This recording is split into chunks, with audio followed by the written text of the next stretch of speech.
Napilitan na puntahan ni Lorenzo si Cassandra noong gabi na yon dahil sa mga banta nito na hindi na ipapakita sa kanya ang bata kapag hindi siya dumating sa tagpuan.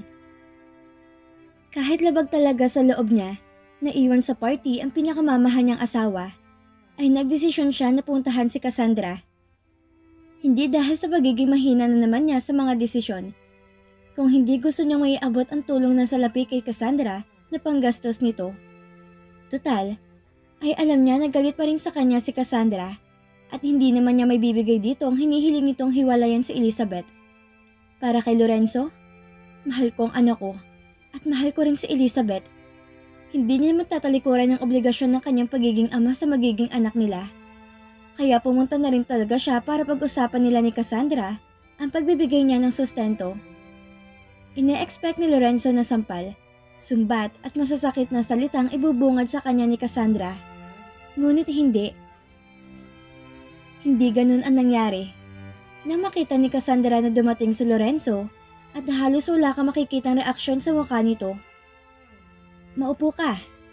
Mahinahon pa nga nasabi nito. Lorenzo find it weird. After all ng mga kamalian na nagawa niya sa dalaga, ay deserve niya masaktan at saktan. Pero itong si Cassandra ngayon ay tahimik lang. May lungkot pa rin sa mga mata pero kalmado lang. Kaya hindi niya napigilang mapatanong ng, "Hindi ka nagalit? Ano rito?" "Ayoko na magalit, Lorenzo. Wala naman ako magagawa kung hindi ang tanggapin yung pagkatalo ko, na hindi ako nanalo sa huli." "Kung ganon, bakit ka nakipagkita ngayon? May problema ba?" "Problema? Wala naman akong problema maliban sa hindi mo ako pinili. At hindi ko alam kung paano ko palalakihin ang anak natin paglabas niya. Alam mo kung anong klase ng buhay meron ako. At alam mo nasanay na akong dumepende sa'yo. Sorry, kung obligasyon mo pa rin ako hanggang ngayon. Kung pwede ko nga lang sana nahilingin, na sana wala na lang nabuo na bata para wala ka ng responsibilidad sa akin at para makapagsimula naman ako ng maayos. Kaso wala eh. Iniwanan mo pa ako ng souvenir mo." "Hindi. Huwag mong sabihin yan, Cassandra. Ako ang may kasalanan ng lahat. Kaya habang buhay ako may responsibilidad sa'yo. Dahil ina ka na magiging anak ko. Na sinira ko pang kinabukasan mo. I'm really sorry, Cassandra. Tell me how could I make it up? Paano ako makakabawi? Gusto ko maging maayos na lang tayo para na lang sa bata. Sige, kahit masakit. Tatanggapin ko na hindi na tayo babalik sa dati. Ang akin lang, maging matapang kang aminin sa asawa mong katotohanan. Hindi habang buhay ay pwede mong itago ang katotohanan na may anak tayo. Hindi deserve na magiging anak natin na tawaging anak sa labas. Gagawin ko naman yon. Humahanap lang ako ng tiyempo. Salamat sa pag-intindi. Uuwi na ulit ako sa mansyon mo bilang assistant mo. Ipangako mo sa akin na fair ang magiging treatment mo sa anak natin at sa asawa mo." Desperado na si Cassandra. Kahit masama pa rin ang loob niya sa ginawa sa kanya ni Lorenzo, ay napilitan siyang lunukin ang pride niya at isang tabi ang galit. Wala na siyang ibang choice kung hindi ang paniwalain ng sarili at si Lorenzo na may bata pa rin sa sinapupunan niya. Mahal niya pa rin si Lorenzo, kaya hindi madali para sa kanya na isukuto at magparaya. Naniniwala pa rin siya na hindi pa huli ang lahat para sa kanilang dalawa. Kaya naisip niya na ibaba muna ang sarili at ipakita kay Lorenzo na sa kabila ng masakit na ginawa nito sa kanya, ay kaya niya tong intindihin. Nagkasundo ang dalawa. Sinama na siya ni Lorenzo pabalik sa mansyon. Nagpaalam to na susunduin lang si Elizabeth sa party, ngunit humirit pa ang usapan ng babae. Hindi inaasahan ni Cassandra na biglang darating si Elizabeth at naaktuhan sila nitong magkayakap. Nasa likod si Lorenzo at tanging siya lang ang nakakita sa pagdating ni Elizabeth. Kinuha na niyang pagkakataon na yon upang maliwanag na marinig ni Elizabeth kung anong meron sila ni Lorenzo at kung paano to niloloko ng asawa. Nagtagumpay siya. Narinig ni Elizabeth ang lahat. Ang akala pa nga niya ay magwawala si Elizabeth dahil nakita niya ang puot sa ekspresyon ng mukha nito. Mahina kang nilalang, Elizabeth. Sa isip-isip niya, sabay palihim na nangiti na parang baliw. Walang kaalam-alam si Lorenzo na nabuking na siya ng asawa niya. Elizabeth walked away. Panay lang ang paggagulgol niya sa loob ng sasakyan ni Bryce. Ibinuhos niya ang lahat ng kanyang emosyon sa pag-iyak. Kinakausap siya ni Bryce at paulit-ulit na tinatanong, ngunit hindi niya ito sinasagot. Nang mahimasmasan si Elizabeth, ay pinahinto niya ang sasakyan ni Bryce. "Stop the car." "I said stop the car, Bryce!" Puno ng emosyon niyang pagkakabanggit, ora mismo ay iginilid ni Bryce ang sasakyan. Nagulat siya nang biglang buksan ni Elizabeth ang pintuan ng kotse at biglang bumaba. Malakas ang buhos ng ulan, kaya nag-aalala ng sobra si Bryce at agad niyang hinabol ang sinisinta.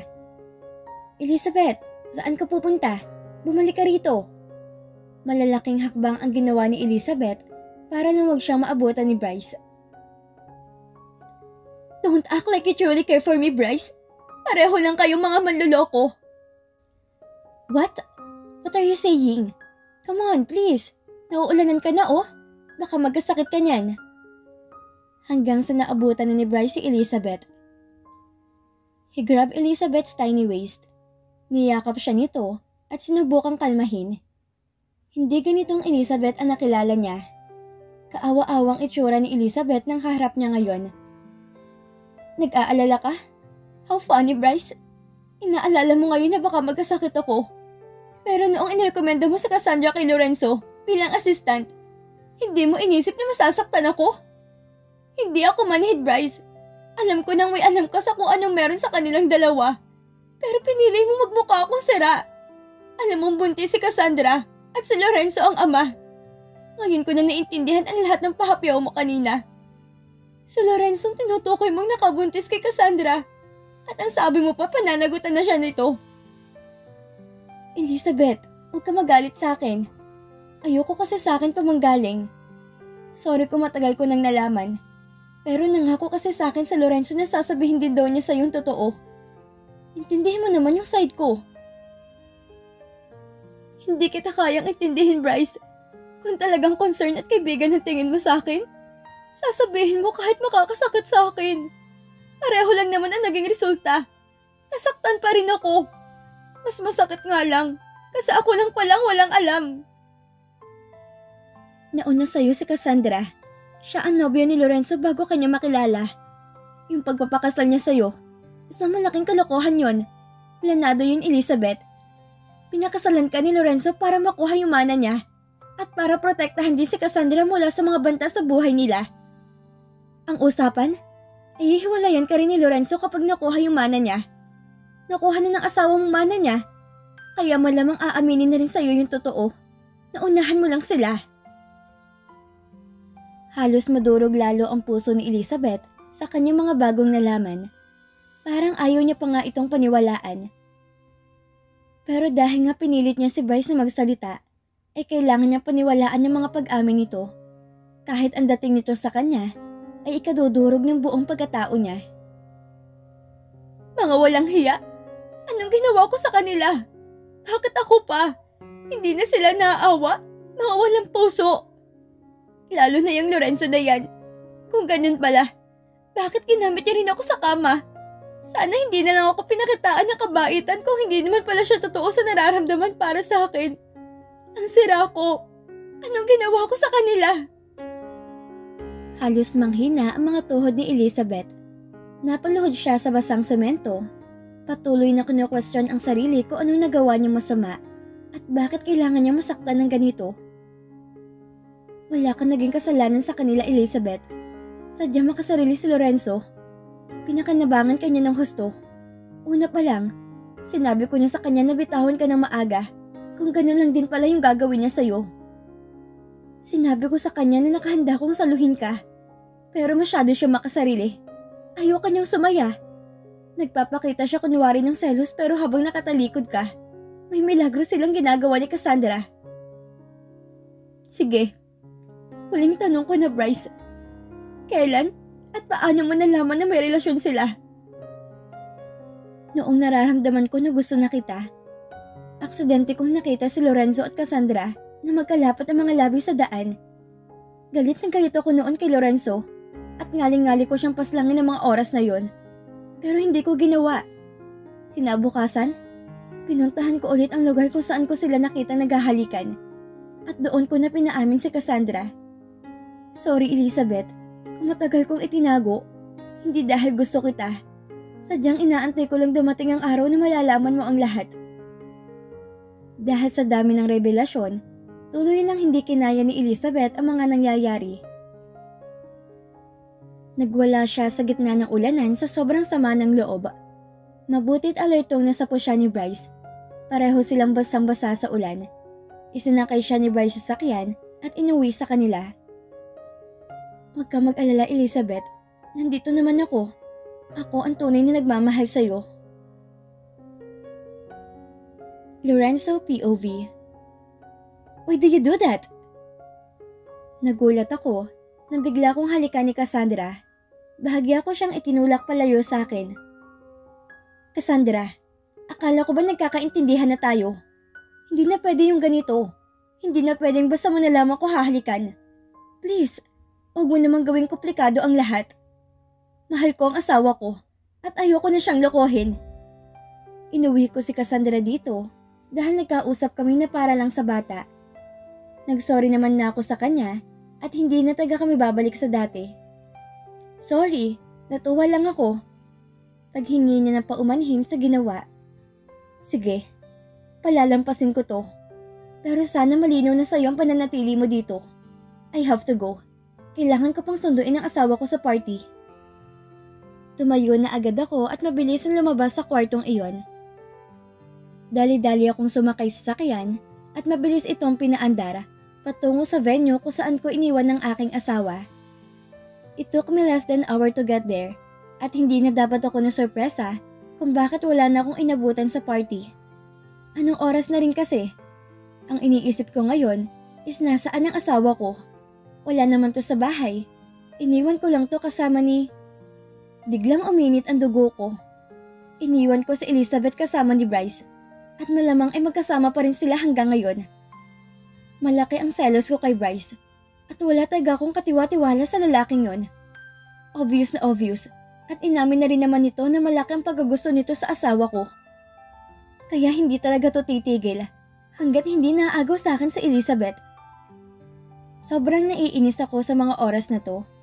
Thinking na gumagawa ng paraan si Bryce para magalit ako sa asawa ko. Wala na akong sinayang na oras at dali-dali kong pinatakbo ang sasakyan patungo sa kanila. Time check, it's 15 minutes down, the hour of 2 in the morning. Tumawag muna ako sa mansyon para tanungin ang guard kung nakauwi na ba ang senyorita Elizabeth nila. Umuwi na daw kanina, pero sumakay ulit kay Bryce paalis. Lalo kong nainis.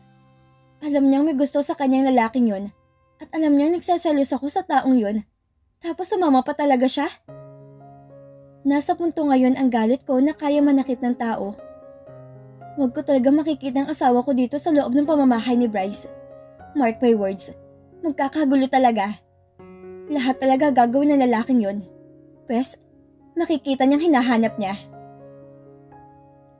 At dahil dis oras na ng gabi, tulog na ang lahat ng tao dito sa mansyon ng mga Cruz. Tanging guard na lang ang naiwan na gising, kaya tong unang nakasalo ng init ang dugo ko. Boss, bawal na pong tumanggap ng bisita. Tulog na po si amo. Bukas na lang kayo pumunta. Paghaharang ng guard sa akin para hindi ako makapasok. Wala akong pakaalam kung tulog o namamahinga ng amo mo. Kailangan mo akong patuloyin sa ayaw mo't sa hindi, kung ayaw mo samain. Kalmado ko pang sabi dahil ayokong gumawa ng gulo hanggang hindi ko pa napapatunayan na nasa loob ang asawa ko. Nagpumilit pa rin akong pumasok. Boss, hindi po talaga. Awat nitong muli. Naubos nitong inis ko kaya naman tinamaan na to sa akin. Agad kong binunot ang armas mula sa aking likuran at hinampas sa batok ng guard at pagkatapos ay nawala na to ng malay. Akala ko hindi na magiging mahirap sa akin ang makapasok sa loob ng mansyon dahil nakalagpas na ako sa gwardya. Nagulat ako dahil biglang may sumakas sa aking likuran at isa na namang sumalubong sa aking harapan. Nakatikim ako ng suntok, tadyak at tinutukan din ako ng armas. Siyempre hindi ako nagpatalo. Nilabanan ko sila sabay-sabay. Oo, at napadugo nila ang gilid ng labi ko. Pero dugo naman ang mga tagiliran nila sa akin. Sa wakas, nakapasok na rin ako sa loob. Hindi ko akalain yung sobrang higpit pala ng seguridad dito. Matapos ko makaapak sa pinakasalas ng mansyon, ay biglang umalingaw-ngaw ang isang nakakabulasaw na tunog.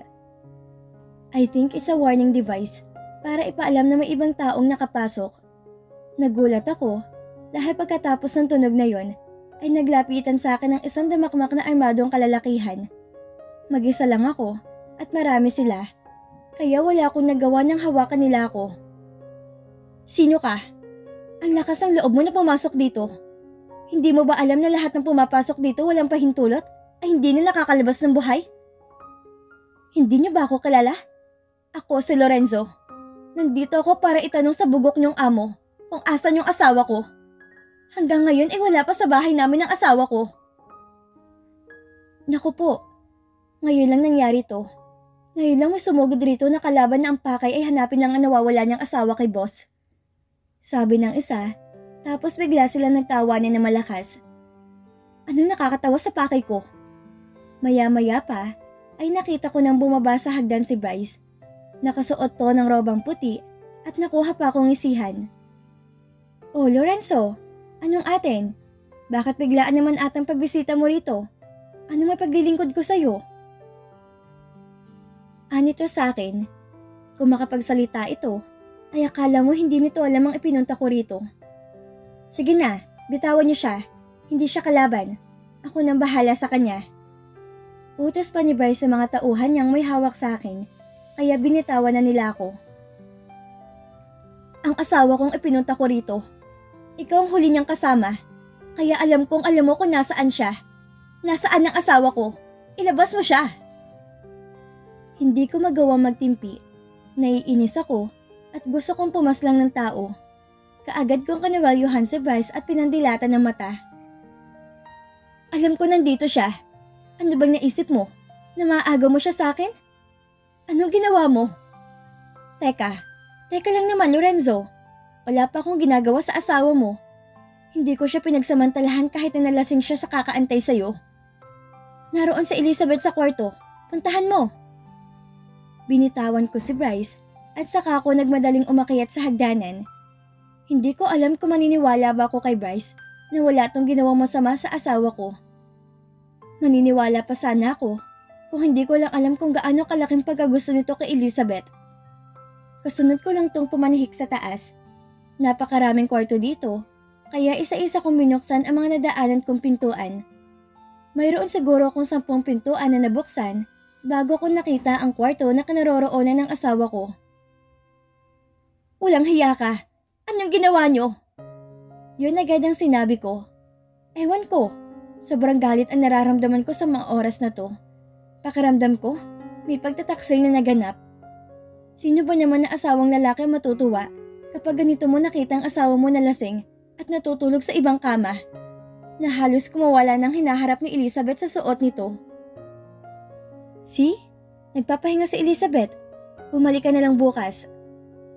Alam kong tinitrigger lang ako ni Bryce. Kahit na gusto kong unahin ng sundukin ang mukha nito, ay mas inuna kong kumprontahin ang asawa ko. Galit kong inalis ang puting kumot na nakabalot rito at hinila na siya sa kanyang braso. Galit na galit talaga ako. Kumising ka. Tumayo ka dyan. Ipaliwanag mo sa akin ang ibig sabihin nito. Anong klase kang babae? Hindi mo man lang ako pinigyan na kahihiyan? Magpaliwanag ka sa akin ngayon din. Pupungas-pungas pa si Elizabeth na magising. Saglit niya akong tinitikan at bigla na lang niyang hinawi ang kamay ko na mahigpit na nakahawak sa kanya. Wala akong dapat ipaliwanag, Lorenzo. Ikaw ang maraming kailangang ipaliwanag. Huwag kang umasa na parang ako yung nagkamali. Gusto kong sumama dito at hindi na ako sasama sa'yo. Matapang na naging tugon sa akin ni Elizabeth. Napangiti ako na mapait. What are you saying? Dahil ba hindi ka nasundo? Kaya ka nagkaganyan ka na? Ano ka? Isip bata? Nagagalit ka ba dahil iniwan kita sa party? Tapos ito na yung naisip mong gawin? Ha? Ang sumama sa iba? Shame on you? For me, hindi talaga to tama. Maling-mali. Kung alam lang ni Elizabeth na pilit kong inaayos ang lahat para magsama kami ng maayos. Tapos ganito pa? Hindi ako nananakit ng pisikal sa babae. Pero this time, ay hindi ko na napigilan ang sarili ko. Nasampal ko siya ng malakas. Sinabi kong tumayo ka dyan. Sa bahay tayo mag-usap. Pilit ko siyang hinila patayo. Peste ka, Lorenzo. Kahit kailan ka talaga. Wala kang karapatan na saktan sa Elizabeth. Singit ni Bryce. Huwag kang makialam dito. Hindi kami hahantong sa ganito kung hindi dahil sa'yo. Dahil sa patuloy na pangingaalam ni Bryce, hindi ko na napigilan ang sarili ko na hindi ito patulan. Kanina pa ako nanggigigil na suntukin ang mukha nito, kaya ginawa ko na. Pinagsusuntok ko ang mukha nito hanggang sa magpalitan kami ng suntok. Walang gusto magpatalo. Ako, hindi ako magpapatalo dahil gusto kong bigyan to ng leksyon. Sa gitna ng aming away, nakahiga si Bryce at ako ang nasa ibabaw at pinapaulanan siya ng suntok. Nagulat na lang ako dahil biglang may pumalo sa bato ko, dahilan para mapahinto ako sa pagsuntok kay Bryce dahil sa hilo. Agad kong nilingon kung sino ang may gawa noon at nagulat ako nang nakita kong si Elizabeth ang nasa likod ko. Elizabeth? Bakit? Don't tell me na si Bryce pang kinakampihan mo. Elizabeth, I'm here for you. Ano bang tumatakbo sa isipan mo? Pagkapa ko sa bato ko at pagtingin ko sa kamay ko, ay nagulat ako dahil may dugo. Masakit ang ginawa niyang pagpalo, pero mas masakit ang sumunod na narinig ko. Tapos na tayo, Lorenzo. Simula ngayon, hindi na asawang tingin ko sa'yo. Alam ko na ang lahat. Maliwanag kong narinig ang pag-uusap niyo ni Cassandra sa mansyon kanina. Na habang magkayakap kayo, pinag-uusapan niyo rin ang magiging anak niyo. Ang anak niyo na pinagbubuntis si Cassandra. Maliwanag kong narinig ang lahat. At maliwanag na rin sa isipan ko na ginamit mo lang ako at patuloy lang na ginagamit dahil sa pagiging makasarili mo. Hindi niyo na kailangan magtago at maglihim sa akin dahil ako na mismong nakikipaghiwalay. Magsama kayo na Cassandra mo at hayaan mo na akong gawin ang lahat ng gusto kong gawin. Umalis ka na at ayaw na kitang makita. Elizabeth, I can explain. Mali ang nakita at narinig mo. Hindi ganun, Elizabeth. Hayaan mo ako magpaliwanag. Totoong mahal kita at hindi ako papayag sa gusto mong hiwalayan. Elizabeth, patawarin mo ako. Bigyan mo ako ng chance para magpaliwanag. Please. Please, mahal. Please.